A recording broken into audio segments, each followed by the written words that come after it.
আজ আমরা কথা বলবো পৃথিবীর সবচেয়ে বড় এবং ভয়ঙ্কর জঙ্গল সম্বন্ধে। আপনারা জানেন কি এই অ্যামাজনের ফরেস্ট এতটাই বড় জঙ্গল যে এই জঙ্গলের মধ্যেখানে যদি আপনাকে দাঁড় করে দেওয়া হয় আপনার বের হতে প্রায় 472 দিন সময় লেগে যাবে। আর এই সফরে আপনাকে এমন এমন জন্তু জানোয়ারদের সাথে সম্মুখীন হতে হবে যাদের ছোট হওয়া বা বড় হওয়া আপনার কাছে কিছুই ফারাক পড়বে না। এই সব জন্তু জানোয়ারদের একটাই লক্ষ্য থাকবে, সেটা হলো আপনাকে মেরে তাদের পেট পূরণ করা। কেননা এটি হলো অ্যামাজনের জঙ্গল, পৃথিবীর সব থেকে বৃহত্তম জঙ্গল। এখানে একটা ছোট পিঁপড়েই আপনার জীবন শেষ করার জন্য যথেষ্ট। এই জঙ্গলটি পৃথিবীর এমন একটি জায়গা জুড়ে অবস্থান করছে যেটি পৃথিবীর 55 লাখ স্কোয়ার ফুট জায়গা জুড়ে অবস্থান করে রয়েছে। এই জঙ্গলটি এতটাই বড় যে পাকিস্তানের মতো 7টি দেশ এবং ইন্ডিয়ার মতো 2টি দেশ এবং দুবাইয়ের মতো 157টি দেশ এর মধ্যে অবস্থান করতে পারবে। জঙ্গলটি 8টি দেশ জুড়ে অবস্থান করে রয়েছে। আবার এই অ্যামাজন জঙ্গল সম্বন্ধে বলতে গেলে বলা যায় যে এটি আমেরিকা দেশ থেকে হয়ে কলম্বিয়া, গয়ানা, ব্রাজিল এবং পেরু হয়ে আটলান্টিক মহাসাগরে গিয়ে শেষ হয়েছে। আপনাদের এটি জেনে একটু আশ্চর্য লাগবে যে পৃথিবীর যত জীব শ্বাস প্রশ্বাস নিচ্ছে তার 20% এই জঙ্গল থেকেই আসে। 40,000 কোটি দূরত্ব জুড়ে অবস্থান করা এই জঙ্গল, যেখানে শুধুমাত্র নিয়তির রাজত্ব চলে। তাই এই জঙ্গলে যা কিছু হয় সব আপনা আপই হয়। আজ আমরা অ্যামাজন জঙ্গল সম্বন্ধে কিছু আশ্চর্যকর ঘটনাগুলি জানবো যেগুলি হয়তো আপনারা কোনোদিন শোনেননি। যেমন অ্যামাজন কতটাই এমন বড় আর কোন কোন জীবজন্তু রয়েছে। হাজার হাজার বছর ধরে এই জঙ্গলের সব জায়গা জুড়ে নিজেদের আধিপত্য দাম্পত্য বিস্তার করে রয়েছে, কোথায় কবজা করে রয়েছে। বন্ধুরা, এমনিতেই তো অ্যামাজন জঙ্গলের আয়তন 55 লাখ স্কোয়ার কিলোমিটার, কিন্তু এর বর্ডারের সাথে যদি একটি রাউন্ড লাগানো হয় অ্যামাজন জঙ্গলের বর্ডার 9500 কিলোমিটার লম্বা তৈরি হবে। অতএব দূরত্বটা এতটাই হলো যেমন মুম্বাই থেকে নিউ দিল্লি অথবা করাচি থেকে ইসলামাবাদের 7 চক্কর লাগালে যা হবে। আপনারা কি জানেন এই বড় এই ঘন জঙ্গলটাকে আবার অ্যামাজন রেন ফরেস্টও বলা হয়, কারণ পুরো বছরটাতে এমন কোনো সপ্তাহ যায় না যে এখানে বৃষ্টি হয় না। অ্যামাজন ফরেস্ট এতটাই ঘন জঙ্গল যে এখানে যখনই বৃষ্টি হয় তখনই বৃষ্টির জল 10 মিনিটের মধ্যে নিচে এসে পৌঁছায়। আর এই জঙ্গল এত ঘন হওয়ার কারণে দিনের বেলাও রাতের মতো অন্ধকার থাকে, কারণ জঙ্গলটি এতটাই ঘন যে সূর্যের আলো জঙ্গল ভেদ করে জঙ্গলের ভিতরে পৌঁছাতে পারে না। এখানে বৃষ্টি ও সুন্দর মহলের কারণে জীবজন্তুদের এমন এমন প্রজাতি এখানে দেখতে পাওয়া যায় যা গোটা বিশ্বের মধ্যে শুধুমাত্র অ্যামাজনের জঙ্গলেতেই দেখতে পাওয়া যায়। এখানে 40,000 জীবজন্তুদের কার্যকলাপ, 1300 আলাদা ধরনের রং বেরঙের পাখি, 2200 বিভিন্ন ধরনের মাছ, 272টা ম্যামেলস, 380 আজীবগরিব ধরনের জীবজন্তু ও আরও বিভিন্ন প্রজাতির জীবজন্তু রয়েছে। আবার আমরা যদি এখানে ছোট ছোট জীবজন্তুদের কথা বলি, 25 লাখেরও বেশি ছোট ছোট বিষযুক্ত কীটপতঙ্গ দেখতে পাওয়া গেছে। এই জঙ্গলটি আবার বাইরে থেকে দেখতে যতটাই সুন্দর, ভিতর থেকে ততটাই আবার খতরনাক আছে, কেননা এখানে যে কোনো মুহূর্তে যা হোক কিছু ঘটে যেতে পারে। এখানে এতটাই ছোট বড় ক্ষতিকর জানোয়ার দেখতে পেয়ে যায় যা আপনার ভাবনার মধ্যেও আসবে না। আর কোনো মানুষ যদি ভুল করে এই জঙ্গলে চলে যায় তাকে সবার প্রথম সম্মুখীন হতে হবে গ্রিন অ্যানাকোন্ডার সাথে। এই গ্রিন অ্যানাকোন্ডায় পৃথিবীর সবথেকে বড় ও বিষযুক্ত সাপ, যা 30 ফুট লম্বা আর 250 কেজি ওজনের হয়। এই সাপটির একটি গুরুত্বপূর্ণ কথা হলো, যখনই এই সাপটি শিকার করে তখন নিজের থেকে বড় জন্তুদেরকে এক ঝটকায় গিলে ফেলে। অ্যামাজনে এইরকমই যে কত অ্যানাকোন্ডা রয়েছে তার হিসাব এখনও পর্যন্ত কেউ খুঁজে বের করতে পারেনি।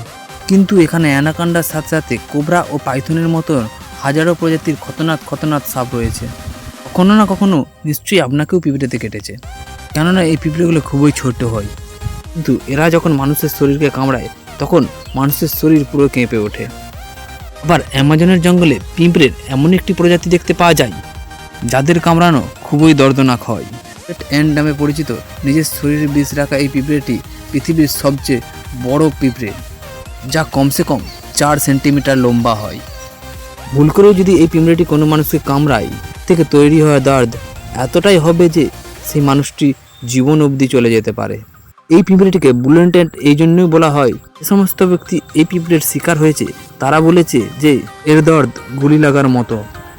হাজার হাজার মাইল অবধি ছড়িয়ে থাকা এই জঙ্গলে বিশ্বের দ্বিতীয় লম্বা গাছ, জলের স্রোতের হিসাবে পৃথিবীর সবচেয়ে বড় নদী এখানে উপস্থিত রয়েছে। এটি হলো অ্যামাজন নদী, যেটি লম্বায় 6840 কিলোমিটার।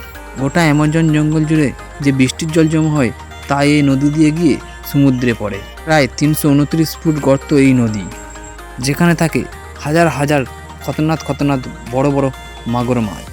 তারা নিজেদের খিদে মেটানোর জন্য যে কোনো জীবজন্তুর সাথে যা খুশি করতে পারে। আবার এই অ্যামাজন নদী দিয়ে 1 সেকেন্ডে 2,19,000 কিউবিক মিটার জল বয়ে যায়। আর এই জলের যে পরিমাণ তা আপনারা এই কথাটা থেকেই বুঝতে পারবেন। বিশ্বের সবথেকে বড় swimming pool city star Sharm Sheikh, যেটি ইজিপ্টে অবস্থিত, এটিকে অ্যামাজন নদী দিয়ে বয়ে যাওয়া জল 1 সেকেন্ডে ভর্তি করতে পারে। অ্যামাজন নদী হয়ে জল সব আটলান্টিক মহাসাগরে গিয়ে পড়েছে। এখানে মানুষের পরিমাণ খুব কম হয়, নানান প্রজাতির অদ্ভুত ধরনের জীবজন্তু দেখতে পাওয়া যায়। এদের মধ্যে সবথেকে প্রথম যার নাম আসে সেটি হলো পিঙ্ক ডলফিন। প্রায় 9 ফুট লম্বা ও 200 কেজি ওজনের এই পিঙ্ক ডলফিন। এই ডলফিনটি অন্যান্য ডলফিনদের তুলনায় অনেক দ্রুতশীল ও বুদ্ধিমান হয়, কেননা এদের মস্তিষ্ক অন্যান্যদের তুলনায় অনেক বড় হয়। এমনিতেই ডলফিন মানুষের সাথে ভালোই মিশে যায়, কিন্তু এই পিঙ্ক ডলফিন মানুষের উপরে ভালোই আক্রমণ করে। সায়েন্টিস্ট আর রিসার্চ টিমদের কাছে কিছু তথ্য আছে যে গত 2800 বছর ধরে অ্যামাজন নদীতে এমন একটি মাছ রয়েছে যাকে ইলেকট্রিক ইল বা বিদ্যুৎ মাছ বলে। এই মাছটির একটি আশ্চর্য ক্ষমতা আছে, সেটি হলো এর আত্মরক্ষার জন্য বিদ্যুতের ঝটকা দেয়, যা 860 ভোল্ট পর্যন্ত হয়। অ্যামাজনের নদীতে অনেক এইরকম ঘটনা ঘটেছে যেখানে ইলেকট্রিক ইল বা বিদ্যুৎ মাছ মানুষকে হাই ভোল্টেজ কারেন্ট দিয়ে মেরে ফেলেছে। মানুষ কিন্তু বিদ্যুৎ মাছেদের এই প্রজাতি নিজেদের থেকে 100 গুণ বড় জন্তু জানোয়ারদেরও ছাড়ে না। এদের সামনে যেই আসুক না কেন, শুধুমাত্র বিদ্যুতের একটা ঝটকা দিয়ে তাদেরকে মেরে ফেলে। সায়েন্টিস্টদের মতে এরা 860 ভোল্টের কারেন্ট উৎপন্ন করে, তাতে করে যে কোনো জীবজন্তুদের নার্ভাস সিস্টেম ব্রেকডাউন হতে পারে। মার্টিন স্ট্যারেল একজন ম্যারাথন সুইমার। উনি সাঁতার কেটে পুরো অ্যামাজন নদীটি পার করেছিলেন। হ্যাঁ, ওই নদীটি যেখানে হাজার হাজার ধরনের পীর, বিদ্যুৎ মাছ, অ্যানাকন্ডার মতন বড় বড় সাপ রয়েছে। তবুও ভাবুন মার্টিন স্ট্যারেল কীভাবে এইসব জিনিসগুলোকে এড়িয়ে সাঁতার কেটে বিশ্ব রেকর্ড করেছিলেন, আবার শুধুমাত্র 66 দিনে। 2007 সালে এই মানুষটি বিশ্বের ভয়ঙ্কর ওয়ার্ল্ড রেকর্ড বানানোর জন্য পৃথিবীর সবথেকে ভয়ঙ্কর জায়গাটি বেছে নেয়। এই অ্যামাজন নদীটিতে মার্টিন প্রতিদিন 10 ঘন্টা করে সাঁতার কাটত আর বাকি টাইম বিশ্রাম করত। মার্টিন বলেছিলেন, এত ভয়ঙ্কর নদীতে যেখানে অ্যানাকন্ডা, জঙ্গলি অ্যালিগেটর, বিদ্যুৎ মাছের মতো আরও ভয়ঙ্কর জীবজন্তুদের হাত থেকে বাঁচার জন্য ওনার টিম অন্য বোট নিয়ে ওনার সাথে আসতো। ওনারা নদীর দুই পাশে প্রচুর পরিমাণে মাংসের টুকরো ফেলত। তারা এটি মার্টিনের দিক থেকে ভয়ঙ্কর জীবজন্তুদের ধ্যান হাঁটানোর জন্য করত। অ্যামাজনের জঙ্গলে আরও একটি নদী রয়েছে যার জল সবসময় গরম হতে থাকে। 6.5 কিলোমিটার ধরে লম্বা, সবসময় ধোঁয়া বের করেন এই নদীটি অ্যামাজন জঙ্গলের গাছের এলাকায় অবস্থিত। এই নদীতে জলের টেম্পারেচার 90 থেকে 100 ডিগ্রি সেলসিয়াস পর্যন্ত হয়, এতে করে যে কোনো জিনিস খুব সহজভাবেই রান্না করা যায়। সারা বছর ধরে এই নদীর জল সবসময় গরম হতেই থাকে। এখনো পর্যন্ত কেউ জানে না যে এই জল কেন গরম হতে থাকে। ভয়ঙ্কর এই অ্যামাজন জঙ্গলের পাশে প্রায় 600টি গোষ্ঠী বসবাস করে, আর এখানকার লোক এই জঙ্গলেরই জন্তু জানোয়ারদের শিকার করে নিজেদের বসবাস জীবন পালন করে। এর মধ্যে এমন গোষ্ঠীও আছে যারা এখনো পর্যন্ত বাইরের অ্যাডভান্স জিন্দেগি সম্বন্ধে কিছু জানেই না। আর যখন কোনো মানুষ এদের কাছে আসে, তারা এমন ব্যবহার করে যেন তারা এই জিনিসটি প্রথমবার দেখছে। অ্যামাজনে এমন কিছু মিস্টিরিয়াস জিনিস আছে, এদেরকে স্যাটেলাইট ইমেজ দিয়ে দেখলে বহুত বড় এরিয়া জুড়ে এরকম রেখাচিত্র দেখা যায়। এই যে সাইন, যাকে জিওগ্রাফও বলে, এর মধ্যে আবার অনেক জিওগ্রাফ 1.5 কিলোমিটার পর্যন্ত বিস্তৃত রয়েছে। এইরকমই 300-এরও বেশি জিওগ্রাফস অ্যামাজনের জঙ্গলে দেখতে পাওয়া গেছে। শেষমেশ এই অদ্ভুত ও অস্বাভাবিক চিহ্নগুলি কে বানিয়েছে বা কারাই বানিয়েছে, কিসের জন্য বানিয়েছে, তা জানতে হলে দেখতে থাকুন পরের ভিডিও। হ্যাঁ, কমেন্ট করে পার্ট 2 লিখুন যারা অ্যামাজনের পরের ভিডিওটি দেখতে চান। আজকের ভিডিওতে এই পর্যন্তই, ধন্যবাদ।